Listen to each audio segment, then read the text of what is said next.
Right శుభోదయం HMTV news అనాలిసిస్కి స్వాగతం. ఇవాళ నిన్న వినాయక చవితి పర్వదినం కావడంతో పత్రికలకు సెలవు, అందువల్ల ఇవాళ పత్రికలు లేవు. అయినా వార్తలకు ఏమీ కొదవలేదు, రాజకీయాలకు ఏం కొదవలేదు కాబట్టి మనకి రెండు రాష్ట్రాల్లో చాలా వార్తలు ఉన్నాయి. ముందుగా ఆంధ్రప్రదేశ్లో మెడికల్ సీట్ల కుంభకోణం 500 కోట్ల రూపాయల కుంభకోణం జరిగిందనేది తాజా ఆరోపణ ఒకటి వెలుగులోకి వస్తోంది. తెలుగు అధికార పార్టీ నాయకులు, ప్రత్యేకించి క్యాబినెట్ మంత్రులు కూడా ఈ మెడికల్ సీట్లను అమ్ముకున్నారు. మొత్తం 500 కోట్లు చేతులు మారాయనేది సిపిఐ ఆంధ్రప్రదేశ్ శాఖ రాష్ట్ర కార్యదర్శి రామకృష్ణ గారు చేసిన ఆరోపణ. దీనికి సంబంధించి వెంటనే విచారణ జరిపించాలని, అలాగే ఆర్టికల్ 371D ప్రకారం మళ్ళీ కౌన్సిలింగ్ జరపాలని కూడా ఆయన డిమాండ్ చేశారు. అసలు దీనికి ఇది ఎలా జరిగిందనేది, ఏం రిపోర్ట్స్ ఉన్నాయనే దాని మీద రామకృష్ణ గారు మనతో ఉన్నారు. మనతో మాట్లాడడానికి రామకృష్ణ గారు నమస్తే అండి. నమస్కారం అండి. రామకృష్ణ గారు, చాలా పెద్ద అలిగేషన్, మెడికల్ సీట్ల కుంభకోణం జరిగింది, 500 కోట్ల రూపాయలు, ఒకటి కాదు రెండు కాదు, చాలా పెద్ద అలిగేషన్ చేశారు మీరు. ఏంటి అది, ఎలా, ఎప్పుడు, ఎలా? ఇది మెడికల్ కాలేజ్ సీట్ల అడ్మిషన్ కు సంబంధించిందండి. అడ్మిషన్స్ యాక్చువల్ గా ఇంతకుముందు మనం రెండు రాష్ట్రాలు కలిసి ఉన్నప్పుడు ఒక రకంగా జరిగేది. ఇప్పుడేమంటే రాష్ట్రం విడిపోయిన తర్వాత ఈ తెలంగాణ ప్రభుత్వం ఫిలప్ చేయక ముందుగానే వారు ముందుగా చేయడమే కాకుండా ఏం చేస్తున్నారంటే ఈ రిజర్వేషన్ సక్రమంగా పాటించకుండా మెరిట్ లో ఎస్సీ, ఎస్టీ, బీసీ స్టూడెంట్స్ ఎవరైతే వస్తారో వాళ్ళని అడ్మిషన్స్ వారికి ఇవ్వకుండా వారందరినీ కూడా మళ్ళీ బీసీ కేటగిరీలోను ఎస్సీ, ఎస్టీ కేటగిరీలో వారికి అడ్మిషన్స్ ఇస్తామని చెప్పి మొత్తం మెరిట్ సీట్లన్నీ కూడా ఓసీలతో నింపడానికి ప్రయత్నం చేశారు. దీనిపైన అడ్మిషన్స్ జరిగి ఆ దగ్గర పోయి వాళ్ళు జనసభ అధ్యక్షుడు డాక్టర్ గంగాధర్ గారి ఆధ్వర్యంలో వాళ్ళు ధర్నా చేశారు. ధర్నా చేసిన సందర్భంలో ఆయన కూడా వాళ్ళ బోర్డు మీటింగ్ ఇన్వైట్ చేశారు. మీటింగ్ లో కూడా ఆయన పోయి స్పష్టంగా మాట్లాడారు. మాట్లాడి ఇదంతా కూడా ఎత్తి చూపిన తర్వాత కూడా దాన్ని సెటిలైట్ చేయడానికి ప్రయత్నం చేయలేదు.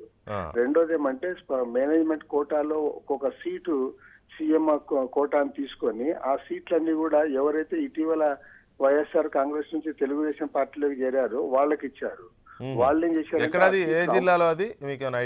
అన్ని జిల్లాల్లో అన్ని మెడికల్ కళాశాలలో ఆ రకంగా చేశారు. తర్వాత ఇవాళ కొత్తగా ఏదైతే మన సీట్లు వస్తా ఉన్నాయో ఆ వచ్చిన సీట్లను కూడా కలిపి దాన్ని కౌన్సిలింగ్ నిర్వహించడము, లేదంటే రిజర్వేషన్ పాటించడం కాకుండా ఆ సీట్లను పక్కన పెట్టి వాళ్ళు కౌన్సిలింగ్ చేస్తా ఉన్నారు. ఇదంతా ఏమంటే మేనేజ్మెంట్ తో వీళ్ళు కుమ్మక్కయ్యారు కాబట్టి ఇదంతా చేస్తా ఉన్నారు. ఇందులో మంత్రులు కూడా ఇన్వాల్వ్ అయినారు. స్పష్టమైన ఆధారాలతో వాళ్ళ తల్లిదండ్రులు కూడా దానిపై నిరూపించడానికి సిద్ధంగా ఉన్నారు. కొంతమంది తల్లిదండ్రులు ఈ అంశం పైన కోర్టును కూడా ఆశ్రయించారు. కాబట్టి ఖచ్చితంగా ఇది కోర్టులో కూడా రుజువు అవుతుంది. దీనిపైన విచారణ జరపాలని చెప్పి మేము ముఖ్యమంత్రి గారిని కోరుతా ఉన్నాం. మీరు చేసిన దాంట్లో రెండు రకాల ఆరోపణలు కనపడతా ఉన్నాయి. ఒకటేమో రిజర్వేషన్లను కూడా పక్కన పెట్టి మేనేజ్మెంట్ సీట్లను నాన్ రిజర్వేషన్ కేటగిరీస్ వాళ్ళకి అమ్ముకున్నారు అనేది ఒకటి అలిగేషను. రెండోది, వేరే పార్టీ నుంచి చేర్చుకున్న ఎమ్మెల్యేలకు గిఫ్ట్గా ఈ సీట్లని రాసిచ్చారనేది ఇంకొక అలిగేషన్ మీరు చేస్తూ ఉన్నారు. ఎక్కువగా ఏ జిల్లాల్లో ఇది జరిగి ఉండొచ్చు? ఇది మొత్తం ఇది ఓవరాల్ గా టోటల్ బట్టి జరుగుతా ఉంది. ఇది ఎందుకంటే ఇది సీట్లు నిర్ణయించేది కూడా ఏ జిల్లాకు ఆ జిల్లా కాదు కాబట్టి ఆ రకంగా చేశారు. తర్వాత తిరుపతిలో పద్మావతి మెడికల్ కాలేజీలో అయితే వాళ్ళు వెరీ స్పష్టంగా ఓసీ కేటగిరీ అంటే అప్పర్ క్యాస్ట్ వాళ్ళంతా ఒక రోజు రండి, మిగతా రిజర్వ్డ్ కేటగిరీ వాళ్ళు మరుసటి రోజు రండి అని చెప్పి వాళ్ళు చెప్పి చేశారు. అంటే ఇందులో బాగా కనపడుతుంది అనమాట వాళ్ళ గ్లేరింగ్ గా చేసే తప్పును కూడా మమ్మల్ని ఎవరు ప్రశ్నించలేరు, మా ఇష్టానుసారం మేము చెయ్యొచ్చు అనేది. తర్వాత ఇవాళ కొత్తగా ఏవైతే కేంద్ర ప్రభుత్వం సీట్లు ఎంసీఏ అనుమతించిందో వాటిని కూడా కలిపి కౌన్సిలింగ్ నిర్వహించాలి తప్ప వాటిని పక్కన పెట్టి నిర్వహించడం ఏమిటి, ఇందులోనే పెద్ద మతలబు ఉంది అనమాట. కాబట్టి అంటే దీనిపైన సమగ్రమైన విచారణ జరిపితే అనేక విషయాలు వెలుగులోకి వస్తాయి. తర్వాత ఈ అంశాలపైన డాక్టర్ గంగాధర్ గారు స్పష్టంగా అక్కడ పోయి మాట్లాడారు. మాట్లాడిన తర్వాత అక్కడ వాళ్ళ మీటింగ్ లో కూడా కొంతమంది కన్విన్స్ అయ్యారు, నిజమే ఇది ఈ రకంగా నష్టం అవుతుంది అని కూడా. దీనిపైన విచారణ జరిపించాలి. దీనిపైన అక్కడ విద్యార్థి సంఘాలు కూడా ఆందోళనకు సిద్ధమవుతా ఉన్నాయి. ఇది రాష్ట్ర వ్యాప్తంగా కూడా ఒక పెద్ద సమస్యగా ఇవాళ విద్యార్థుల ముందుకు, ప్రజల ముందుకు వస్తా ఉంది. మీరు ముఖ్యమంత్రి గారికి లేఖ రాశారు కదా, ఏమన్నా రిప్లై ఉందా, స్పందన? లేదు, నేను నిన్ననే రాశాను. ఈ రోజు వారి కేబినెట్ మీటింగ్ కూడా ఉంది. కనీసం కేబినెట్ మీటింగ్ లో దీనిపైన చర్చ చేస్తే బాగుంటుందని చెప్పి నేను ఆశిస్తున్నాను. ఒక్క నిమిషం రామకృష్ణ గారు, ఒక్క నిమిషం. తెలుగుదేశం పార్టీ కార్యదర్శి గొట్టిపాటి రామకృష్ణ గారు విజయవాడ నుంచి లైవ్ లో ఉన్నారు. గొట్టిపాటి గారు నమస్తే అండి. సార్ నమస్కారం. మీరు విన్నారు కదా అలిగేషన్. ఆల్రెడీ ఇది దాదాపు ఒక 3-4 రోజుల నుంచి కొంచెం సీరియస్గానే నలుగుతూ ఉంది. అయితే ఇది సీఎం గారికి లేఖ రాయడంతో రామకృష్ణ గారు కాస్త సీరియస్ అయింది. ఈరోజు క్యాబినెట్ కూడా ఉంది. చాలా స్పష్టమైన అలిగేషన్స్ ఉన్నాయి. వారు చెప్పింది మీరు విన్నారు క్లియర్గా. దీనికి సంబంధించి కొంతమంది కోర్టుకు కూడా వెళ్ళారు, కొంతమంది ఆల్రెడీ ఆందోళనకు సిద్ధమవుతున్నారు అనేది. ఇది చాలా పెద్దది. 500 కోట్ల రూపాయలు అనేది అంచనా వేసి ఉండొచ్చు. సీటు వాల్యూ అలా అలాగే ఉంది కాబట్టి ఒక్కో సీటు కోటిన్నర కూడా అమ్ముకుంటున్న పరిస్థితిలో ఉన్నారు కాబట్టి ఇది ఏపీలో పెద్ద స్కామ్గా బయటపడుతుందేమో. సార్ అంటే I'm sorry to say first Ramakrishna గారు అంటే విత్ డ్యూ రెస్పెక్ట్ వారు దీని మీద కొంత అధ్యయనం చేయలేదు వారు మాట్లాడిన మాటలను బట్టి. ఇంకొకటి 60% ఆఫ్ ద ఏబిసి కేటగిరీల కింద ఉన్నటువంటి సీట్లలో 60% ఏమో ఏ కేటగిరీ కింద, బి కేటగిరీ కింద ఏమో 25%, 15% సి కేటగిరీ కింద ఎలా కేటాయించడం జరిగింది. దీనిలో ఇంతకుముందు 40% సీట్లని కూడా మేనేజ్మెంట్ వారికి ఇష్టానుసారం అంటే 15% ఎన్ఆర్ఐస్కి, మిగతా 25% స్థానికులకి ఇచ్చేదానికి వెసులుబాటు ఉంది, వాళ్ళంతటా వాళ్ళు ఇచ్చుకోవటం కోసం. అయితే ఈ డొనేషన్ తర్వాత వీడి మన ఫీజులు పెంచారు ఇక్కడ కానీ తమిళనాడు అక్కడ తెలంగాణలో కానీ గత సంవత్సరం నుంచి కూడా ఫీజులు పెంచారు. 11 లక్షలు 15 లక్షలు సంవత్సరానికి ఫీజులు చేయడం జరిగింది. చేసిన తర్వాత బి కేటగిరీకి సంబంధించి ఉన్నటువంటి దాన్ని మాత్రం 9 లక్షలుగా నిర్ధారించడం జరిగింది సీటు.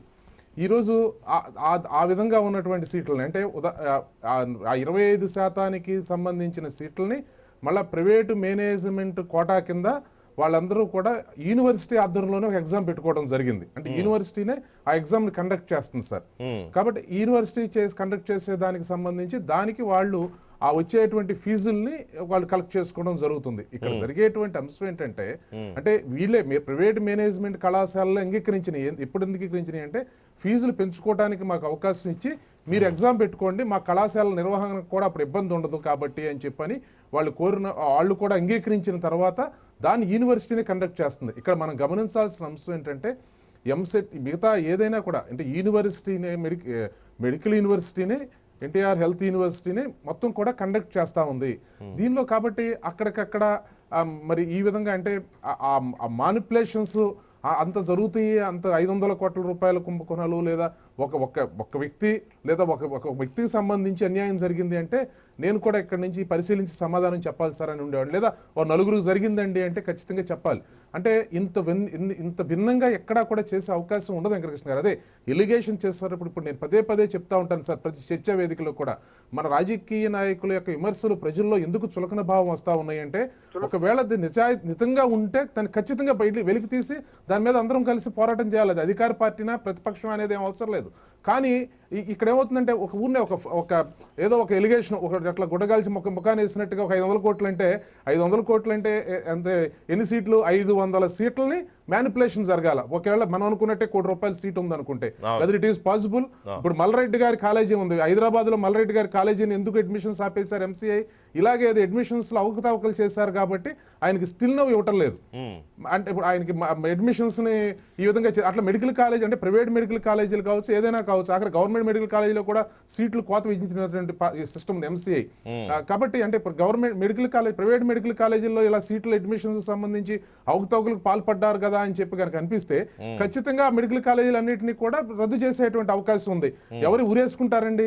అంటే ఒక కాలేజీలో జరిగిందంటే నేను కూడా ఖచ్చితంగా ఓహో అలాగా అని చెప్పి దాని మీద తెలుసుకోవాలి కదా. ఇక్కడ ఒకటి మన దగ్గర ప్రాసెస్ ఎలా ఉంది అని అంటే సీట్లు ఫ్రీగా ఇవ్వరు మీరు అన్నది వాస్తవమే. కానీ ఏం జరుగుతుందంటే ఇవ్వాల్సిన వాళ్ళకి ఇవ్వరు, ఎవరికి అర్హత ఉందో వాళ్ళకి ఇవ్వరు. ఉదాహరణకి కొన్ని ముఖ్యమంత్రి గారి కోటాలో 4, 3, 5, 6, 7 సీట్లు ఉంటాయి. అలాగే కొంతమంది మంత్రులకి వాళ్ళ ప్రాంతాలను బట్టి వాళ్ళ ప్రాంతాల్లో ఉన్న మెడికల్ కాలేజీల్లో వాళ్ళ పైరువీలు నడుస్తాయి, వాళ్ళ మాట నడుస్తుంది. అక్కడ ₹1.5 ఉన్న ఒక సీటుకి మంత్రి గారు ₹1 తీసుకుని ఇప్పించారు అనుకోండి. లేదు ముఖ్యమంత్రి గారి పేరు చెప్పుకుని ఎవరో ఇంకొక నాయకుడు ఎవరో ఒకరు ₹1.5 పేరు ఉన్న సీట్కి మేనేజ్మెంట్ దగ్గర అట్లా కాదు, ఒక మాట మేనేజ్మెంట్ దగ్గర తన పరపతి ఉపయోగించి తాను ₹1 తీసుకుని వీళ్ళకి సీట్ ఇప్పిస్తాడు. సో ఇట్లా విద్యార్థికి అభ్యర్థికి ఏమీ ఫ్రీగా రాదు, మేనేజ్మెంట్కి మాత్రమే అక్కడ చాలా తక్కువ దక్కుతుంది, మధ్యలో వీళ్ళు తినేస్తారు. ఇటువంటి జరిగే అవకాశం. అయితే మీరు అన్నది వాస్తవం, 500 కోట్లు అంటే 500 సీట్లు. ఒక్క నిమిషం రామకృష్ణ గారు, సిపిఐ రామకృష్ణ గారు. ఓకే ఓకే ఇవ్వండి వెంకటకృష్ణ గారు. చెప్పండి. ఇప్పుడు రామకృష్ణ గారు ఏమంటారంటే ఎవరు చేయలేరు, ప్రైవేట్ వాళ్ళు వాళ్ళకి నెత్తికి తెచ్చుకుంటారంటారు. నేను అడుగుతా ఉన్నా, ఇవాళ కార్పొరేట్ కాలేజీలు కానీ ప్రైవేట్ కాలేజీలు కానీ ఎవరైనా వీళ్ళకి భయపడేవాడు ఉన్నాడా రాష్ట్రంలో? ఎవరు they are controlling the government. వాళ్ళు వీళ్ళని కంట్రోల్ చేస్తున్నారు. వీళ్ళకి భయపడేవాడు ఎవడు? చంద్రబాబు నాయుడు కాదు, ఎవరిని కేర్ చేయరు వాళ్ళు. వాళ్ళు ఢిల్లీ గవర్నమెంట్ కూడా కంట్రోల్ చేసే పరిస్థితులు వాళ్ళ కార్పొరేట్ కంపెనీలు ఉన్నాయి. వాళ్ళకి అడుగులకు మడుగులు వచ్చే పద్ధతుల్లో వీళ్ళు వ్యవహరిస్తా ఉన్నారు. పైగా వీళ్ళు ఏదో వాళ్ళు ఏం చేస్తారంటే వాళ్ళ నెత్తి మీద తెచ్చుకుంటారంటారు రామకృష్ణ గారు. రామకృష్ణ గారు చూస్తుంటే తెలుగుదేశం పార్టీలో ఉన్నా కూడా మా నామదేడి అని ఒక పెద్ద మనిషి ఉన్నట్లున్నాడు. గవర్నమెంట్ అనేది ఒకటి ఉంది, గవర్నమెంట్ కి వాళ్ళు కార్పొరేట్ కాలేజీలు వాళ్ళు భయపడతారు. కార్పొరేట్ కాలేజీలు మీరు ఏమి చేయలేరు, చేయకపోగా వాళ్ళే మిమ్మల్ని ఏమైనా చేయగలరు. కాబట్టి కదా సుప్రీంకోర్టు తీర్పులను కూడా వాళ్ళు పెండింగ్ లో పెట్టించారు. రామకృష్ణ గారు మీరు కార్పొరేట్ కళాశాలలు వేరు. అవును, ఇవన్నీ ప్రైవేట్ మెడికల్ కాలేజీలు అంటే ఏందనుకుంటే మీరు, వాళ్ళు 100 కోట్ల ఆసాములు వాళ్ళు మిమ్మల్ని కేర్ చేస్తారా? మీ ఎమ్మెల్యేలు కేర్ చేయరు, వాళ్ళ మంత్రులను కూడా కేర్ చేయరు.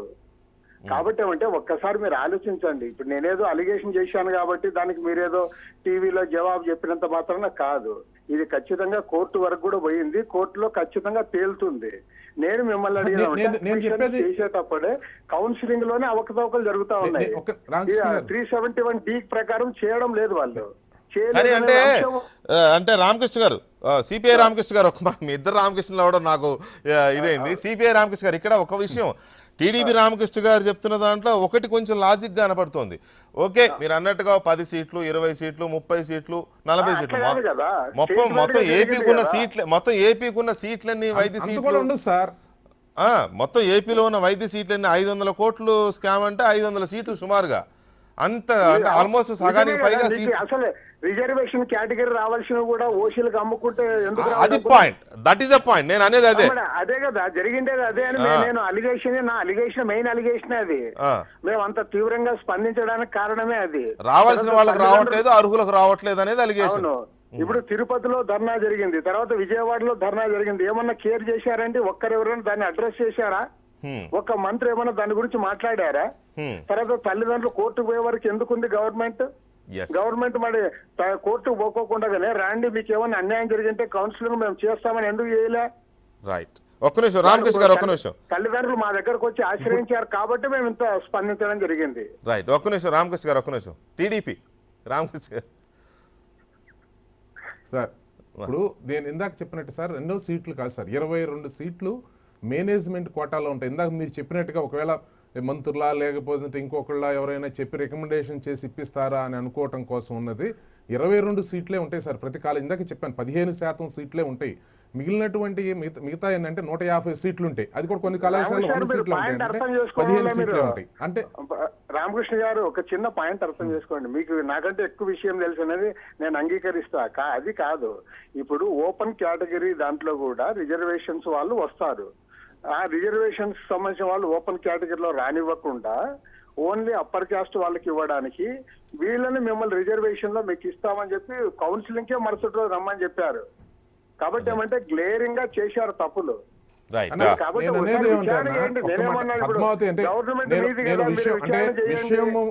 నేను సంబంధికులు మీ దగ్గర పంపిస్తా. ఒక్క నిమిషం, మీరు చెప్పింది అది పద్మావతి అన్న, మీరు చెప్పింది అది పద్మావతి యూనివర్సిటీకి సంబంధించి, అక్కడ ఏంటనేది నా దగ్గర సమాచారం లేదు కాబట్టి నేను మాట్లాడను. అదే మరింత ఓపెన్ గా చేశారు. మరి మీరు తెలుసుకోండి, నేనేం మీతో ఎన్టీఆర్ హెల్త్ రామకృష్ణ గారు ఒక్క నిమిషం, మీ ఇద్దరు ఒక్క నిమిషం దయచేసి లైన్ లో ఉండండి ప్లీజ్. దయాకర్ గారు, ఇది సిపిఐ రామకృష్ణ గారు చేస్తున్న అలిగేషన్. అఫ్ కోర్స్ అక్కడ ఒక 4-5 రోజుల నుంచి డిస్టర్బెన్స్ అయితే ఉంది. తిరుపతిలో చిన్న ధర్నా జరిగింది, కొంతమంది కోర్టుకు వెళ్ళారు అనేది కూడా మనకున్న దీని ప్రకారం. సో 500 కోట్ల రూపాయల స్కామ్ జరిగింది అనేది ఆయన ఆరోపణే కాదు, సీఎం కూడా లేఖ రాశారు. ఇప్పుడు ఆయన చేస్తున్న మెయిన్ అలిగేషన్ ఏంటంటే సీట్లు అమ్ముకోవడమే కాదు, రావాల్సిన వాళ్ళకి రాలేదు, అర్హులకు రాలేదు, రిజర్వేషన్ కూడా పక్కన పెట్టి నాన్ రిజర్వ్డ్ వాళ్ళకి అమ్ముకుంటున్నారు అనేది మెయిన్ అలిగేషన్. ఇప్పుడు మీ చర్చ చూస్తుంటేనే ఇప్పుడు ఏమైంది, ఎవరైతే ముఖ్యమంత్రి కోట, మంత్రుల కోట అనేది ఎమ్మెల్యేల కోట అసలు ప్రతిభకు కోటాలు ఎక్కడి అండి? వాళ్ళెవరు ఇవ్వడానికి 3 సీట్లని 2 సీట్లని. రెండవది ఏంటంటే 50% అనేది అంటే 50%కే రిజర్వేషన్లు, మొత్తం 50% మేనేజ్మెంట్ కోట. కోట కాదు అది, ఎన్ఆర్ఐ ఇదండి, ఎన్ఆర్ఐ మేనేజ్మెంట్ కోట. ఎన్ఆర్ఐ మీకు అసలు విషయం సమస్య ఏంటంటే 100 సీట్లు ఉన్నాయనుకోండి, 50% మేనేజ్మెంట్ ఇష్టానుసారంగా అమ్ముకోవచ్చు, 50%కే రిజర్వేషన్. అసలు సమస్య రిజర్వేషన్ వర్గాలది ఏంది? 100%లో వచ్చే రిజర్వేషన్లు మాకు ఇచ్చి అసలు రిజర్వేషన్కి సంబంధించిన సీట్లు అయిపోయినాక 50% మేనేజ్మెంట్కి ఇవ్వమనేది ఎస్సీ ఎస్టీల నుంచి వస్తున్న ప్రధానమైన డిమాండ్. దీన్ని ఏ ప్రభుత్వాలు పట్టించుకోవట్లేదు. ఇంతకుముందు రామకృష్ణ గారు అన్నట్టు ఆ ల్యాబీ అనేది ఏంటంటే యూపీఏ ఉంటే సోనియా గాంధీ గారినే మేనేజ్ చేసే లెవెల్లో, ఎన్డీఏ ఉంటే ఆ శాఖకు సంబంధించిన మంత్రినో మోడీనో ఇంప్రెస్ చేసే స్థాయిలో ఆ మాఫియా అనొచ్చు దాన్ని, అంత పెద్ద మాఫియా. ఇప్పుడు సీట్ల కోసం, సూపర్ న్యూమరీ సీట్ల కోసం పార్టీలు మారుతున్న ఎమ్మెల్యేలు చూస్తున్నాం మనం. అంటే ఏ స్థాయిలో మన ప్రభుత్వాలు ఉన్నాయి, ఏ స్థాయిలో మాఫియా. కాలేజీలు కాపాడుకోవడం కోసం పదవిలో ఉండగానే పార్టీ మారిన ఎంపీలను చూస్తాం. అది ఇప్పుడు ఇంకోటి నేనేమంటున్నా, ఈ సీట్లు అనేవి పెంచడానికి ఎంసీఐకి వచ్చిన సమస్య ఏం లేదు. ఎలిజిబిలిటీ ఉన్న కాలేజీలు రావట్లేవు, వాళ్ళు ఎన్ని సీట్లు ఇవ్వడానికైనా రెడీ. ఒక మెడికల్ విద్య తప్పితే మనకి ఈ భారతదేశంలో మిగతా దేశాల్లో అంత సోషల్ సైన్సెస్ ఎంతో ఈ మెడికల్ సైన్స్ కూడా అంతే. కానీ ఇక్కడ మెడికల్ సైన్సెస్ అనేది మాత్రం సామాన్యుడికైతే అందేది కాదు. ఇప్పుడు 1.5 కోట్లు పెట్టి ఎంబీబీఎస్ లేకపోతే 3 కోట్లు పెట్టి ఎంబీబీఎస్ ఎంఎస్ చేసిన వ్యక్తి తనకి సేవా తత్పరత ఎందుకు ఉంటుంది? పోయి భద్రాచలం అడవుల్లో చేయమంటే ఎందుకు చేస్తాడు? ఇక్కడ ఒక కార్పొరేట్ కంపెనీలో ఇక్కడనే ఉండే కంపెనీలకు పనిచేస్తున్న పరిస్థితి ఉంది. అయితే ఇదంతా ఒక ఎత్తు. కానీ అసలు ఇంతకుముందు ఇంటర్మీడియట్లో ఎవరు టాపెస్ట్ ఉంటే ఎంబీబీఎస్ వాళ్ళకి వచ్చే స్థితి నుంచి ఎంసెట్ వచ్చిన కాంచి, ఒక్క నిమిషమే, ఎంసెట్ వచ్చిన కాంచి ఇది ఒక లెవెల్లో వచ్చిన తర్వాత దీన్ని మాఫియా చేసుకోవడంలో అన్ని కార్పొరేట్ శక్తులు, ఇప్పుడు నారాయణ లాంటి వాడు ఏకంగా టీడీపీ ప్రభుత్వంలో ఉన్నాడు, నారాయణను నిలదీసేంత స్థాయి మరి వాళ్ళ మంత్రులకు లేకపోతే వాళ్ళ ఎమ్మెల్యేలకు, చంద్రబాబు కూడా వెనకట్లో చాలా దగ్గరగా ఉన్న వ్యక్తిగా తెలిసిన. ఏ ప్రభుత్వం వచ్చినా కాంగ్రెస్తోనే ఆయన దూరం ఏం లేడు. కాంగ్రెస్లో వస్తే మెడికల్ ఎవరు మినిస్ట్రీ ఉంటే వాళ్ళతో కలిసి ఉన్న పరిస్థితి. కానీ 150 సీట్లలో కనీసం అని అంటే ఇప్పుడు 22+30 సీట్స్ని మీరు 30 కోట్ల రూపాయలు పోతున్నట్టే కదా మీరు అన్నట్టు. అట్లా ఎన్ని కాలేజీలు ఉంటే అన్ని కాలేజీలకు 30 సీట్లు పోతున్నట్టే కదా. తర్వాత వీళ్ళు ఎవరైతే మినిస్టర్లు ఉన్నారో వాళ్ళ సిఫారసులు అనేవి, మినిస్టర్ల సిఫారసులు కానీ ముఖ్యమంత్రుల సిఫారసులు కానీ చెల్లొద్దు, అసలు చెల్లాల్సిన అవసరమే లేదు. ఏమన్నారు మీరు మనం ఏదో కాసేపు వీళ్ళు ఎవరికి అవగాహన లేకుండా సార్. ఇప్పుడు ఇక్కడ దీనిలో గమనించాల్సింది ఏంటంటే నేనేమి సపోర్ట్ చేయటం అట్లా కాదు, but we must be practical కాదు. మీకు ఇది రిజర్వేషన్ సీట్ల మీద అవగాహన ఉందా రామకృష్ణ గారు? వాళ్ళ డిమాండ్ తెలుసా మీకు? ఎస్సీ ఎస్టీ సంఘాల యొక్క డిమాండ్ 50% మీకు అమ్ముకోవడానికి ఎవరు ఇచ్చిందండి? 50% లేదు, అదే చెప్తుంది మీకు. 50% లేదు, అది 15%. 15% అనేది మీరు ఎక్కడ చెప్తున్నారు? కాలేజీలకు ఇచ్చింది కాదు. ఎన్ని సీట్లు ఉంటే మీరు ఎన్ని సీట్లు ఎన్ఆర్ఐ కింద కాదు, మిగతా సీట్లలో మేనేజ్మెంట్ కోటా ఎన్ని ఇచ్చిండ్రు మీరు? రైట్, ఒక్క నిమిషం సార్, ఒక్క నిమిషం. మిగతాది ఎగ్జామ్ కాదు, మేనేజ్మెంట్ కోటా సీట్లు ఎన్నో నాకు అది చెప్పు. ఒకటి వాస్తవం, రిజర్వేషన్ ఎన్ఆర్ఐ కోటాతో కూడా కలిపితే 65% రిజర్వేషన్ ఉంటుంది, మిగతా 35% మేనేజ్మెంట్ కోటాలో ఉన్నదనేది వాస్తవం. ఇందులో ఏం సందేహం లేదు. ఆ 35 కాకుండా ఆ 35 కాకుండా ఈ రిజర్వేషన్ లో దాన్ని కూడా ఇష్టం వచ్చినట్టు తీసేసుకోండి. ఇప్పుడు రామకృష్ణ గారు ఒక ఎగ్జాంపుల్ చాలా క్లియర్ గా చెప్పారు. రిజర్వేషన్ ఉన్న వాళ్ళని సీట్లలో రిజర్వేషన్లు ఎందుకు ఉండవట్లేదు? రామకృష్ణ గారు దయచేసి ఒక మాట వినండి, ఒక మాట వినండి. 60%, ఒక్క నిమిషం 60% ఎంసెట్ కింద పూర్తి చేస్తున్నారు సార్. 25% ప్రైవేటు మేనేజ్మెంట్ కళాశాలలన్నీ కూడా కలిసి యూనివర్సిటీనే కంప్లీట్ ఎగ్జామ్ పెట్టమని చెప్పినాయి సార్. రిమైనింగ్ 15% ఎన్ఆర్ఐ కోటా కింద ఉంటాయి సార్. అది సార్ ఇప్పుడు మేము రామకృష్ణ గారు చేసిన సిపిఐ రామకృష్ణ గారు చేసిన ఆరోపణ నిజమని మేము అనడంలే, కానీ అందులో లాజిక్ ఉంది. ఒకటి, రెండోది చాలా క్లియర్గా ఆయన చెప్తున్నారు, రిజర్వేషన్ ఉన్న వాళ్ళని ఒకరోజు లేని వాళ్ళని ఒకరోజు కౌన్సిలింగ్కి రమ్మన్నారంటే దాని అర్థం ఏంటి? దాంట్లో ఏ గూడుపుడాన్ని చేయడానికి రమ్మన్నారు ఒకటి. రెండోది, రిజర్వేషన్ కేటగిరీలు కూడా కాదని సీట్లు అమ్ముకుంటున్నారనేది చాలా క్లియర్ కనబడుతుంది. అందుకే కదా ధర్నాలు జరుగుతున్నాయి. ఒక్క నిమిషం రామకృష్ణ గారు లైన్లో ఉండండి. కటా శ్రీనివాస్ గారు ఉన్నారు లోక్సత్తా మాజీ నాయకులు. దీని మీద నేను ఎక్స్ప్లెనేషన్ ఇచ్చినాక మీరు ఒకసారి చెప్పండి. దీని మీద ఇచ్చినాక మీరు చెప్పండి. ఇక్కడ జరిగేది ఇది ఆల్రెడీ ఇది కూడా జస్ట్ లైక్ ఎంసెట్ లాగానే యూనివర్సిటీనే మిగతా రిమైనింగ్ 25 సీట్లకి ఎగ్జామ్ అంటే 25% సీట్లకి ఎగ్జామ్ కండక్ట్ చేస్తుంది ప్రైవేట్ మేనేజ్మెంట్ కళాశాలలో. వాళ్ళకు కూడా ర్యాంకులు ఇచ్చింది సార్. ఆ ర్యాంకులన్నింటినీ కూడా అనౌన్స్ చేయడం జరుగుతుంది. కాబట్టి ఈ రోజు అది ఆ ఎలిగేషన్ తప్పు అంటున్నాను, పదే మాట్లాడే తప్పు అదే. వాళ్ళు ఓసీ వాళ్ళు ఒక రోజు ఎందుకంటే డెఫినెట్ గా ఇది వాళ్ళ కాదండి, ఇది వాళ్ళ ఎజెండా అవ్వాలి కేబినెట్ మీటింగ్. ఎందుకంటే ఇంత పెద్ద ఇష్యూ కాబట్టి ఏపీ కేబినెట్ మీటింగ్ వాళ్ళ ఈవినింగ్ జరగబోతుంది కాబట్టి డెఫినెట్ గా ఇది ఎజెండా అవ్వాలి.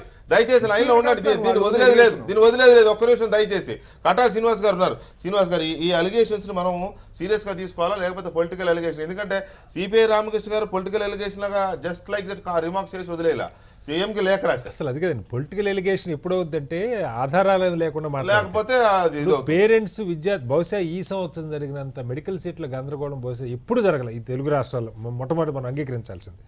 సరే, ఆంధ్రప్రదేశ్లో ఈ లీకులు గొడవ లేదనుకుంటున్నా. సీట్లకు సంబంధించి ఇప్పుడు మీరు అన్నట్టు తెలుగుదేశం రామకృష్ణ గారు చెప్తున్నదే మనం పరిగణలోకి తీసుకోవద్దు. 60% మెరిట్ మీద ఇవ్వాల్సిన సీట్లు అని చెప్పారు. 25% అది పేమెంట్ సీటు. దానికి ఎంట్రన్స్ ప్రత్యేకంగా ఈ మెడికల్ కాలేజీల అసోసియేషన్ యూనివర్సిటీ ఆధ్వర్యం. అసలు దాని అవసరం ఏంటన్నది అర్థం. ఎందుకంటే ఒక ఎంసెట్ అన్నది జరుగుతున్న తర్వాత నేను అంటున్నది ఎంసెట్ అన్నది జరుగుతున్న తర్వాత 85% మొత్తం అంతకుముందు ఇది 30 ఏళ్ల క్రితం తేలిక జరిగే పని వాళ్ళు మనం కాంప్లికేట్ చేసి పెట్టాం. 30 ఏళ్ల క్రితం కూడా ఒక ఎంట్రన్స్ పెట్టేస్తే మేనేజ్మెంట్ కోటా 15 సీట్లు ఉంటే, లేదు పేమెంట్ సీట్లు 2 రకాలుగా ఉంటే ఈ రామకృష్ణ గారు మీరు చెప్పిన నేను డబ్బులు వాళ్ళకి వద్దని చెప్పట్లేదు. రామకృష్ణ గారు దయచేసి నేను వాళ్ళకి డబ్బులు అవసరం లేదని చెప్పట్లా. ప్రైవేట్ ప్రభుత్వాలు ఎప్పుడో చేతులు ఎత్తేసినాయి, విద్యని గాలికి వదిలేసినాయి. ఇవాళ డాక్టర్లు కావాలంటే కొనుక్కోవాల్సిందే. కొనుక్కున్న తర్వాత వాళ్ళు అక్కడ పనిచేసే పరిస్థితి మనందరికీ తెలిసిన విషయమే. గవర్నమెంట్ మెడికల్ కాలేజ్ ఒక్కటి పెట్టారా? 10 ఏళ్ళు మీరు 10 ఏళ్ళు వాళ్ళు పనిచేశారు.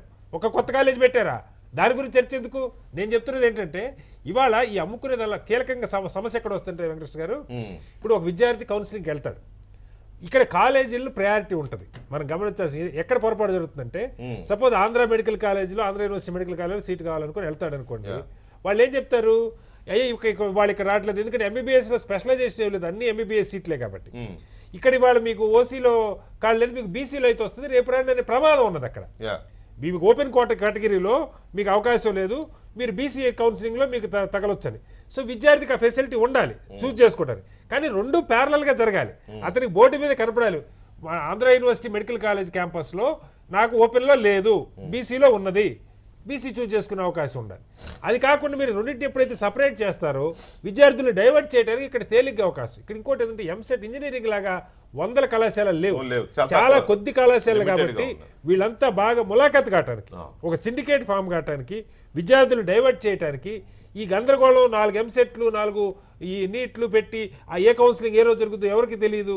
విద్యార్థులు కొన్ని సందర్భాలు ఇంత మెస్ చేసి ఈ మెడికల్ సెట్ తెలంగాణలోనేమో 3 సార్లు జరిగింది, ఆంధ్రాలోనో ఒకసారి జరిగింది. అక్కడ కాస్త గందరగోళాలు ఉన్నాయి, అక్కడ లీక్ అయిన వార్తలు వచ్చినాయి. నీట్ ఈ గందరగోళంలో విద్యార్థుల్ని తప్పుదారి పట్టించడానికి తేలిక అవకాశం. ఇది అలిగేషన్ కాదు, మనం అర్థం చేసుకోవాలి. నేను అందుకనే ఇంతమంది మాట్లాడుతున్నా కూడా ఎందుకు ఎక్స్టెండ్ చేస్తానంటే ఇవాళ క్యాబినెట్ ఒకటే మాట సార్ నేను చెప్పేది, ఇది పేరెంట్స్ వైపు నుంచి వచ్చినటువంటి ఆందోళన. దీనిలో ఎవ్రీథింగ్ బ్లాక్ అండ్ వైట్ గానే ఉంటది. ఎందుకంటే మన ఊరికి ఆరోపణ చేయడానికి కుదరదు. వాళ్ళు ఒక స్టేట్మెంట్ ఒక ప్రకటన ఇవ్వాలి, ఇవాళ కౌన్సిలింగ్ అని చెప్పి దానిలో బీసీఎల్ని కలిపారా లేదా, రిజర్వేషన్ కోటాలు నింపారా లేదా తెలుస్తుంది.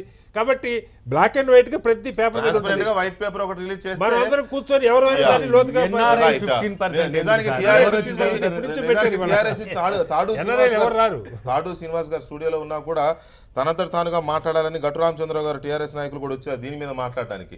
బహుశా వారు ఏ అనుభవంతో వచ్చారో తెలుసుకుందాం. రామచంద్రరావు గారు నమస్తే. నమస్తే అండి. నమస్తే అండి. యాక్చువల్గా నేను ఒక పార్టీ ఉన్నప్పుడు ఇంకో పార్టీ తీసుకోను, బట్ మీరు ఈ టాపిక్ మీద వచ్చినట్టున్నారు, చెప్పండి. ఏం లేదండి, దీంట్లో నేను ప్రధానంగా మాట్లాడడం అనుకుంది ఏంటంటే, ఇవాళ మెడికల్ కాలేజెస్ ఒక ఏపీ అనే కాదు, తెలంగాణ కాదు, ఏ రాష్ట్రం కూడా కాలేజెస్ ప్రభుత్వ విధానం ఒకటి ఉన్నప్పటికీ కూడా కౌన్సిలింగ్ లో ఓవర్ చెక్ చేస్తా ఉన్నారు వాళ్ళు వ్యక్తిగతంగా. దీంట్లో పరిస్థితి ఏంటంటే మీరు చూడాల్సింది, వాళ్ళు ఏ కేటగిరీ, బి కేటగిరీ, సి కేటగిరీలో, ఏ కేటగిరీలో 60% కానీ, బి కేటగిరీలో 25% కానీ, సి కేటగిరీలో 15% కానీ, ఏ కేటగిరీలో వచ్చినప్పుడు ఆ కేటగిరీలో రిజర్వేషన్స్ ఉంటాయి.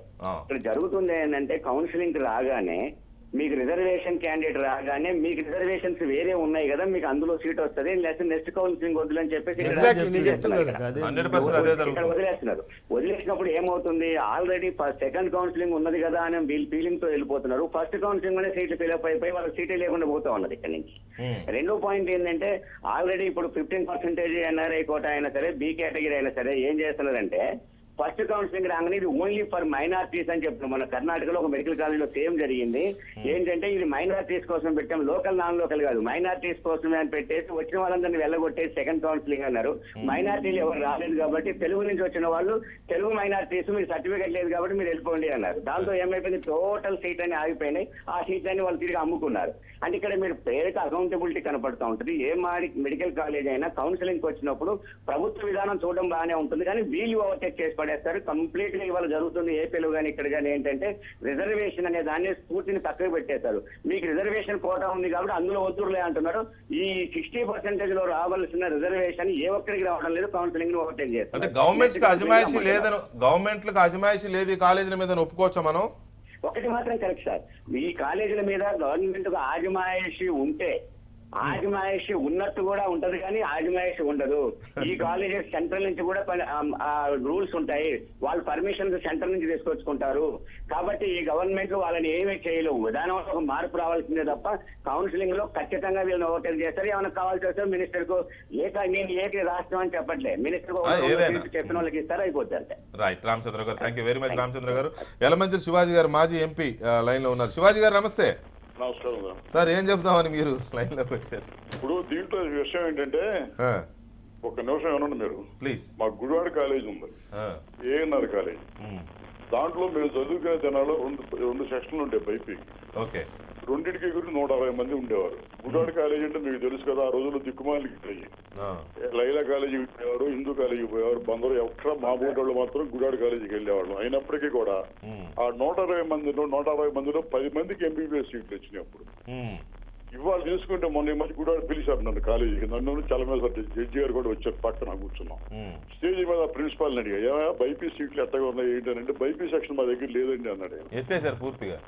ఎంపీ ఏంటి అన్న, ఎంపీ కూడా లేదండి అన్నాడు.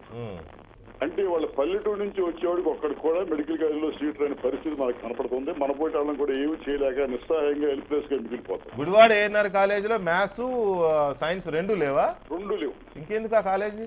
వాటిలో ఎవరు చేరట్లేదు కాదు, మెయింటైన్ చేయలేక. ఎయిడెడ్ కాలేజ్ మొత్తం అంతే పరిస్థితి. అది ఒక్కటే కాదు, ఈ నేపథ్యంలో ఈ మెడికల్ కాలేజీలు ఉన్నాయి. మెడికల్ కాలేజీలు ఎంత బరి తగ్గించినాయంటే, ప్రైవేట్ కాలేజెస్ ఎంసీఐకి ఒక చైర్మన్ ఉంటే ఆ చైర్మన్ అరెస్ట్ చేస్తే అతని దగ్గర 1500 కిలోలు బంగారం దొరికితే అతను తీసుకెళ్లి జైల్లో పడేస్తే ఏంటండి ఈ దేశంలో అసలు? కేతన్ దేశాయ్ అయినప్పటికీ కూడా అతనే నడుపుతున్నాడు మళ్ళీ ఇప్పుడు కూడా మళ్ళీ ఎంసీఐ. దానికి ఏమీ జుట్టు పెక్కుని ఏం చేయాలో తోసగా కేంద్ర ప్రభుత్వం ఎంసీఐని రద్దు చేయాల్సిన పరిస్థితి వచ్చింది. ఈ నేపథ్యంలో 500 కోట్లు 600 కోట్లు కదా, అంతకన్నా ఎక్కువ స్కామ్ జరుగుతుంది. ఎలాగ జరుగుతుందంటే, ఒక ఎంబీబీఎస్ గురించి మీరు మాట్లాడుతున్నారు, ఎంటీ సీట్లు ఏంటండి, ఎంఎస్ సీట్లు ఏంటండి, 2 కోట్లకు అమ్ముతున్నారు, 3 కోట్లకు అమ్ముతున్నారు. ఎంత బరి తెగించిపోయి చీఫ్ మినిస్టర్ కి ప్రతి కాలేజీలోనూ ఒక సీటు 2 సీట్లు, దాంట్లో నాయకులకి, పార్టీ నాయకులకి, లేకపోతే ఎమ్మెల్యేలకి వాళ్ళ పిల్లలకి సీట్లు ఫ్రీగా ఇప్పిస్తున్నారు, లేకపోతే పార్టీ మారినాళ్ళకి ఇప్పిస్తున్నారు. ఇది ఎక్కడ గౌరవం అండి అసలు? ఈ నేపథ్యంలో తర్వాత సరే డబ్బు కడితే కట్టాడు వచ్చాడు వాడు, that fellow entering into the market with revenue. 2 కోట్లు ఎంబీబీఎస్ కట్టి ఇంకో 2 కోట్లు ఎండీ కట్టి డొనేషన్ ఎట్టా ఎప్పుడు వసూలు చేసుకుందాం అని చెప్పాడు. మార్కెట్ వచ్చి ప్రాక్టీస్ పెడితే ఎవడన్నా పేషెంట్ పొరపాటున వెళ్తే చొక్కాల గొప్ప తీసేయటం అసలు. అవసరం ఉన్న 10,000 రూపాయలు 20,000 రూపాయలు టెస్టులు రాయటం. ఈ నేపథ్యంలో అసలు విద్యా వైద్యం ఈ రెండింటి నుంచి ప్రధానమైన బాధ్యత అది సామాజిక మౌలిక వసతి. దాని నుంచి దాన్ని కల్పించడంలో ప్రభుత్వాలు తప్పుకుని ప్రైవేట్ వాడికి అప్పచెబుతామంటే ఇక్కడ దుర్మార్గం ఎందుకున్నాడు ప్రభుత్వాలు అసలు? రైట్, థ్యాంక్ యూ శివాజీ గారు. సిబిఐ రామకృష్ణ గారు, ఫైనల్ గా మీ డిమాండ్ ఏంటి? కౌన్సిలింగ్ మొత్తాన్ని మళ్ళీ రీకౌన్సిలింగ్ చేయాలని, అలాగే ఈ ఆర్టికల్ 371D ప్రకారం చేయాలనేది అదేనా, ఇంకేమైనా ఉన్నాయా డిమాండ్స్? లేదా దీనిపైన సమగ్రమైన న్యాయ విచారణ జరిపించాలని మొదటిగా డిమాండ్ చేస్తా ఉన్నా. ఓకే. ఎందుకంటే 3 విషయాలు. ఓపెన్ కేటగిరీలో రిజర్వేషన్ వర్గాలు రాకుండా చేస్తా ఉన్నారు. 371D పాటించడం లేదు. మూడోది ఏమంటే వాళ్ళు ఎన్ఆర్ఐ పేరుతో ఏవైతే సీట్లు ఇస్తున్నారో వాళ్ళు ఎన్ఆర్ఐలా కాదా కూడా తెలుసుకోవాలి. ఎన్ఆర్ఐ పేరుతో కోట్లాది రూపాయలు వసూలు చేసుకుని వాళ్ళంతా చేస్తా ఉన్నారు. ఇందులో పక్కాగా గవర్నమెంట్ సపోర్ట్ వాళ్ళకుంది. ఒక గవర్నమెంట్ సపోర్ట్ లేకుండా ఏది చేయడం లేదు. గవర్నమెంట్ సపోర్ట్ వారి అండతోనే చేస్తా ఉన్నారు. గవర్నమెంట్ మేనేజ్ చేస్తా ఉన్నారు. కాబట్టి ముఖ్యమంత్రి చంద్రబాబు నాయుడు గారికి ఏమాత్రం చిత్తశుద్ధి ఉన్నా ఇవాళ కేబినెట్ సమావేశంలో చర్చించి దానిపైన జ్యుడిషియల్ విచారణ జరిపించాలి. Yeah, definitely. ఖచ్చితంగా That is our రుజువు చేయడానికి మేము సిద్ధంగా ఉన్నాము. That is our demand. ఇవాళ ఇది ఎజెండా అవ్వాలి కేబినెట్ లో, ఎందుకంటే ఇంత పెద్ద అలిగేషన్ కొంతమంది కోర్టు కూడా వెళ్ళారు కాబట్టి ఎజెండా అవ్వాలి. దీని మీద ముఖ్యమంత్రి గారు స్పందిస్తారని మనం ఎక్స్పెక్ట్ చేద్దాం డెఫినెట్ గా. Okay, thank you. Thank you Ramakrishna గారు. తర్వాత కాంగ్రెస్ పార్టీ నాయకులు బొలిశెట్టి సత్యనారాయణ గారు మెసేజ్ ఒకటి చేశారు. ఇందిరాగాంధీ నేషనలైజ్ చేసినట్టుగా, బ్యాంక్స్ నేషనలైజ్ చేసినట్టుగా ఈ ఎడ్యుకేషన్ కూడా నేషనలైజ్ చేయాలి. ఎందుకంటే ఈ మెడికల్ ఇంజనీరింగ్ కాలేజీలు అవన్నీ కూడా నాన్ ప్రాఫిట్ ట్రస్ట్ల కింద రిజిస్టర్ చేసుకుంటాయి, కానీ అది పేరుకు మాత్రమే. వీళ్ళు ఎవరు నాన్ ప్రాఫిట్ కింద చేయట్లా, మొత్తం కమర్షియల్ బిజినెస్ గానే చూస్తున్నారు. కాబట్టి వీటన్నిటిని రద్దు చేసి జాతీయం చేయాలనేది వారి డిమాండ్. నిజానికి అది కూడా ఒక మంచి డిమాండే. ఎందుకంటే ఇవన్నీ సొసైటీల పేరుతో, ట్రస్టుల పేరుతో ఉన్నాయి తప్ప ఎక్కడా కూడా పేదలకు న్యాయం చేస్తున్న పరిస్థితి కనిపించట్లా. సి కేటగిరీ కన్వర్జన్ కూడా జనరల్ కి వెళ్ళిపోవాలి. మళ్ళీ అది ఓపెన్ ఏది మన మేనేజ్మెంట్ కోటా కింద కన్వర్ట్ చేసుకుంటున్నారు. అందుకనే నేను 50 అంటున్నా. రిజర్వేషన్లను 50లో తీసుకోరు, 50 కానీ 60 కానీ తీసుకోవట్లేరు. వీళ్ళని ఈ కేటగిరీస్ 20%లో తీసుకోవట్లేరు, 25%లో. ఈ 15% వాళ్ళ ఇష్టానుసారంగా దీన్ని కన్వర్ట్ చేసుకుంటున్న పరిస్థితి. దాన్ని కూడా మేనేజ్ చేసుకోగలిగితే పరోక్షంగా అసలు ప్రభుత్వం గవర్నమెంట్ ఇచ్చేసింది ఏంటంటే ఈ 15% ఎన్ఆర్ఐ సీట్లు అనేది ఉత్తమాట అండి. ఇవి మీరు అమ్ముకొని కాలేజీ నడుపుకోండి అనేది, దానిలో వేరే సందేహం లేదు. కాకపోతే ఇప్పుడు ఏంటంటే కట్టకి పేమెంట్ సీట్లు 35% ఉన్నాయి, 25% ఉన్నాయి మెడిసిన్లో. అయితే ఆ 25% కన్నా మీరు ఒక క్రమ పద్ధతి దానిలో మెరిట్ ఇవ్వండి, దానిలో కూడా మెరిట్ ఇవ్వండి అని చెప్పి చెప్తా ఉన్నారు. సో మొత్తంగా ఇప్పుడు తేలిగ్గా వైలేట్ చేస్తుంది. ఎక్కడంటే తక్కువ సంఖ్య కాబట్టి విద్యార్థులు రిజర్వేషన్ వంక చూపెట్టి మీకు అక్కడ వస్తుంది బెటర్ కాలేజీలు అని చెప్పి పక్కదారి పట్టించడానికి చాలా తేలిగ్గా అవకాశం. రైట్. రామకృష్ణ గారు, మిమ్మల్ని రిక్వెస్ట్ చేసేది ఏంటంటే ఈ చర్చను కానీ, లేకపోతే ఆ చర్చ నేను ఏదో నా హెచ్ఎంటీవీ చర్చను తీసుకెళ్ళి మీరు ముఖ్యమంత్రి గారి ముందు పెట్టమని అడగడం లేదు నేను.